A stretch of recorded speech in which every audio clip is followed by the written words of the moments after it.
Hello' guys, তো কি খবৰ আপোনালোকৰ? আশা কৰোঁ সকলো ভালে আছে। তো সকলোকে মোৰ নতুন এটা ব্লগ লৈ সকলোকে স্বাগতম। এইফালে মই হাতত কেক লৈ ল'লোঁ আৰু ভাইটি এটাৰ মানে বাৰ্থডে আছে। এইফালে মই কেক লৈ আহি আছোঁ পূৰা। এইফালে গাইজ পূৰা বাৰ্থডে বয়ে পূৰা বেলুন লৈ খেলি আছে, বেলুন ধৰি আছে। এইফালে আৰু এটা ভাইটি আহি গ'ল, এইফালে বেলুন দি দিলে ইয়াক। এইফালে আমাৰ মহিলা পাৰ্টি পূৰা বেলুন ফুলত ব্যস্ত, পূৰা বেলুন ফুলাব দি আছে। এইফালে পূৰা বেলুন ফুলাই আছে, এইফালে বান্ধি আছে। এইফালে ময়ো ক'লোঁ যে ময়ো ফুলাই চাম দে। এইফালে ময়ো এটা বেলুন লৈ পূৰা জোৰ জোৰ ফুৱাই আছোঁ, ফুলাবই পৰা নাই, পূৰা জোৰ দিছোঁ মানে। এইফালে আকৌ ভাল বস্তু এটা আহি গ'ল, মাহ প্ৰসাদ এইফালে দিলে।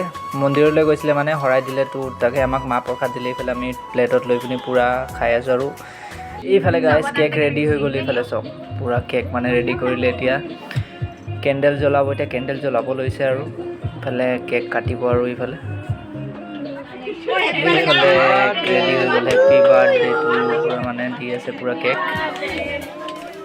গাইজ যদি ভিডিঅ'টো ভাল লাগিলে like, comment, share and subscribe কৰি দিব গাইজ। আৰু যদি মোৰ ইনষ্টাগ্ৰামত চাই আছে তো ফ'ল' কৰি দিব গাইজ।